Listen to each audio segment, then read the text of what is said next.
This is going to be a guide on how to get a strong start in the Elspeth campaign in Immortal Empires. Thanks to Creative Assembly for sponsoring this video.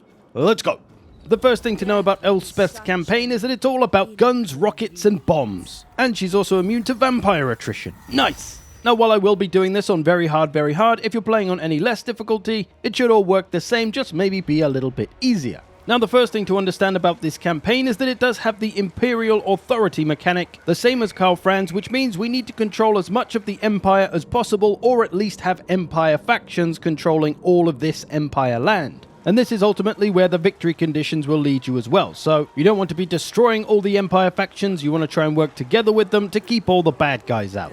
Now Elspeth's starting army is pretty decent, although very defensive, no mobility or cavalry to speak of, and a lot of ranged power in the guns and artillery. We also get an engineer hero, which we'll want to put in the army straight away. As for your starting settlement, you will have tier 2 Nuln, with the building for missile units in there, but that's a tier 3 building in a tier 5 settlement, and we don't really want that. But for now, it'll do. Later on, you'll want to move it to one of these other 2 settlements. But for now, we're going to upgrade it so we can get those handgunners. And I'm going to say to get the growth building so that we can get this settlement up to tier 3 as quickly as possible. As for technology, we're going to take the one that gives us growth first of all, the grain silos. And then the one above that, supply wagons, also good for the extra movement range. Those 2 are the first to take, as they are in pretty much any campaign. Now to the first of Elspeth's unique mechanics, the Imperial Gunnery School. This is where you can buff up any kind of gunpowder unit that fires a bullet, rocket or bomb. And to do that, you're going to need the schematics currency, which is gained through these various means, field testing being one of the easiest ones, which just means use them in battle.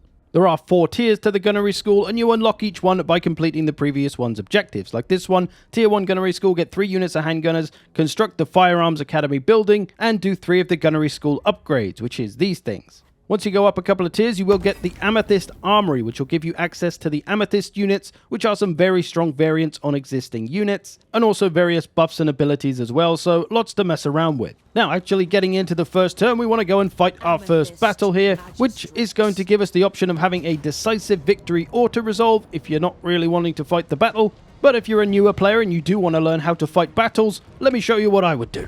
The first thing to do in any battle is to scout the terrain and see if there's anything there you can make use of. There's a couple of bits of high ground here, and as we are a very defensive army because we have a lot of artillery and guns, we'd be wise to make the enemy run uphill to get us. So we're going to position atop this hill, swordsmen as a front line, spears at either end of the swordsmen, all in aid of protecting the missiles and artillery. And do be aware of line of sight for your cannons and handgunners. They have a low trajectory, so they'll have trouble shooting over your infantry if you don't position them well. Have Elspeth spam Spirit Leech on the enemy lord as soon as possible. Use the cannon on the Crypt Horrors because you want to get rid of them as quickly as possible. They're the most dangerous unit to you. And just have your Hellstorm aim at the skeletons, but be careful when they get close. Otherwise, your Hellstorm might start blowing your own boys up. I often just turn it around and face it the other way for safety's sake.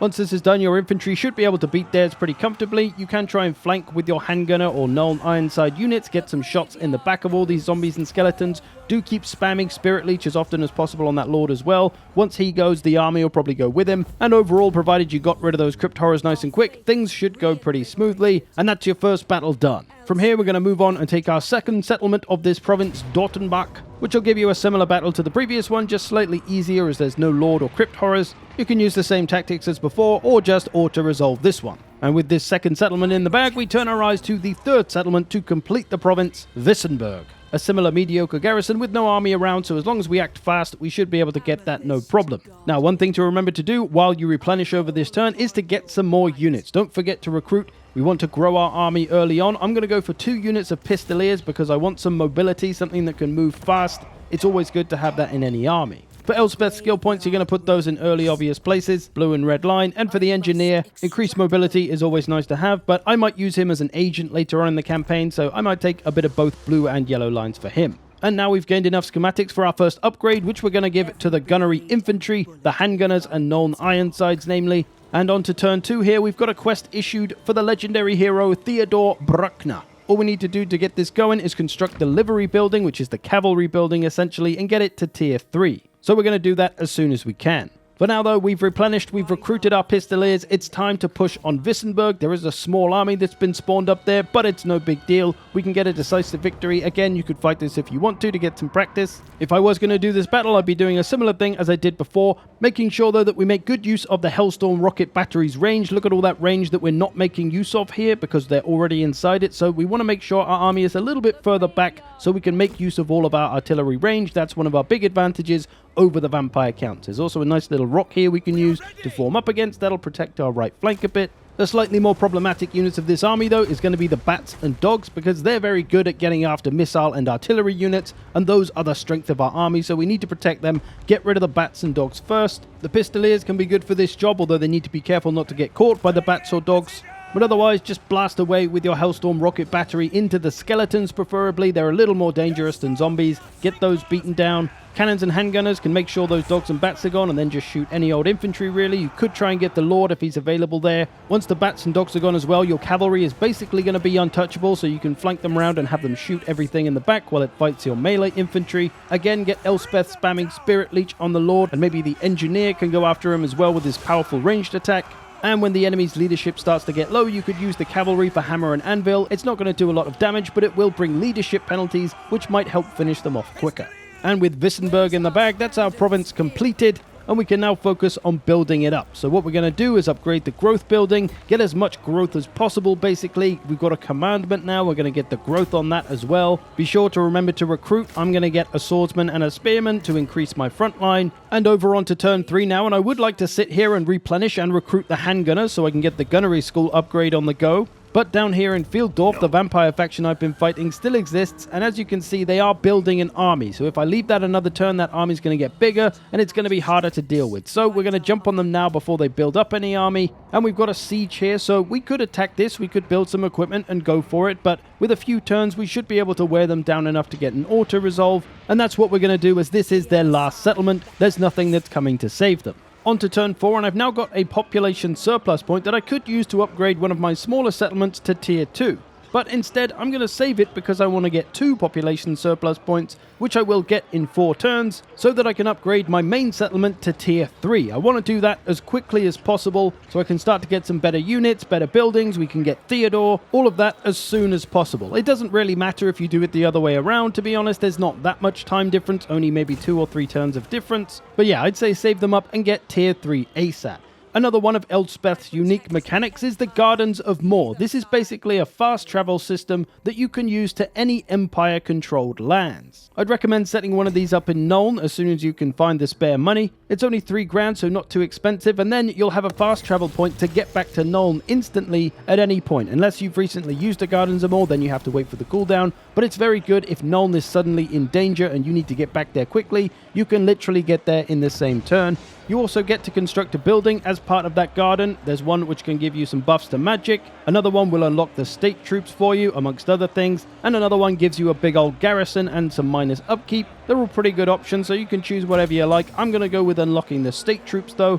And then using the fast travel, it's quite simply as opening this menu and then paying a little bit of money to fast travel there. I can't do it right now because I'm besieging, but it's really nice to have, and you can build up to 5 of them, so put them in the northeast, southwest of your kingdom, maybe one in the center, and you can get around everywhere nice and quick.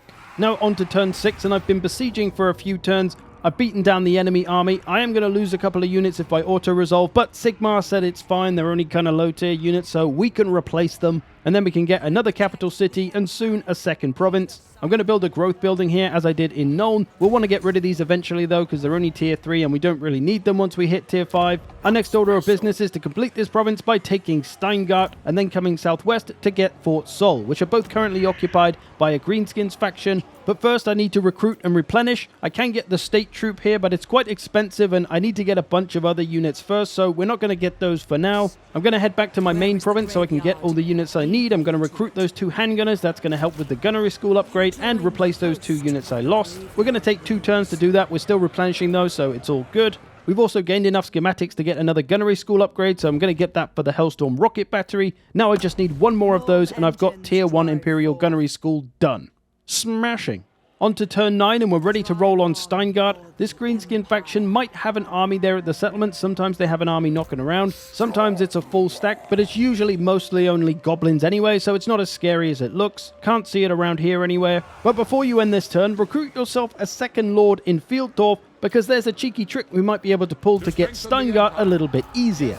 Here we see an enemy army stood next to Steingart, not in it. So if we attack the settlement with our single lord, we will be able to besiege it with just the single lord. Now, of course, we're not going to win this battle if we try to fight it, but all we're going to do here is encircle the place so that all the garrisoned units inside the settlement can't get out. That means they won't be able to support the nearby army, which means when we attack that army with our main army, they're going to be pretty screwed and all on their own. It's just a bunch of goblins taking on my entire pretty strong force. A decisive victory auto-resolve, and the army is gone. Now we just do the same to the garrison that are all by themselves, and it's an easy take. So with this little trick, we're able to separate the defending army from the garrison and divide their forces. We probably didn't necessarily need to. Our army was pretty strong. We probably could have taken on both of those armies, but it might have saved us a few lives, allowing us to push on Fort Seoul a little bit sooner without having to wait for replenishment. You'll also want to disband this lord once you're done, just to save yourself the money. With tech here, I've been starting to put points into the missiles to buff them up, as they are a big part of the army. And with Elspeth, I've been buffing up her magic a little bit, but also I'll be putting points into the army to buff the frontline melee infantry and the missiles. We're then going to waste no time heading over to Fort Seoul as quickly as possible before they try and build an army up here. It should be a pretty easy auto-resolve if you've got an army anything like mine, and that's going to give us our third province technically, and a nice bit of defense from the southwest if anything decides to come at us from that direction. You should also by now have enough schematics for the final upgrade of Tier 1. I'm going to do it on my cavalry here. And that's going to be the final requirement for Tier 1, unlocking Tier 2, meaning we can now get the Tier 2 upgrades on these units as well. And you can see we've got a new bunch of requirements to get to Tier 3, so it's moving along nicely. I'd also recommend about now getting another Gardens of Moor at Steingart, because that's the southernmost position of your kingdom. But other than that, you're in a pretty good position now. You've got 3 provinces, 2 full ones technically. We've got a couple of Gardens of Moor down. We're on the 2nd tier of the gunnery school. We've got a nice big army. Things are looking good. Along the way, you do want to check diplomacy every now and again to see if you can get any trade agreements. I couldn't get any till about now, but worth checking every now and again, just in case. As for our starting Vissenland province, we've got this nicely upgraded now. We're at Tier 3, like I said. Take that as soon as you can. About now, I'd maybe consider moving this ranged building over to one of the other 2 settlements when they're upgraded, which you can see I'm doing, just so you can make way for the Tier 4 or 5 buildings that will eventually probably need that slot. Such as these military support buildings, like the gunsmith. I need to get this to Tier 3 for the gunnery school, and the livery I need to get for Theodore Bruckner. So yeah, if we move the range unit building, we'll have the space to build both of those. So from that, you've got a nice bit of territory. You've got Avalon still alive here, potentially, although the von Carsteins may very well have taken them out, or will take them out. You will have to deal with the von Carsteins. They will most definitely come after you, as they often do as the Empire. And of course, you do want to push on them and take their territory for the Imperial Authority. You'll also want to keep an eye on Festus. With any luck, Karl Franz might come and take him out. You also might get Norska coming in from the north coast here, who could be a problem. Kislev can actually be a bit of a problem as well, because they're a good guy faction that you don't want to go to war with, but they can potentially take a bunch of this land, which can be a bit of a problem for you because it takes away your Imperial Authority. Hopefully, this will give you a strong start in the Elspeth campaign if you are a bit of an ultra noob. Do remember, though, that no 2 campaigns are ever really going to play out exactly the same, most likely. So things might happen a little bit differently for you, but for the most part, you should still be able to execute the same plan and make it work. I hope you've enjoyed this. Thanks for watching. Thanks to all the patrons who support this channel. I'll see you in the future.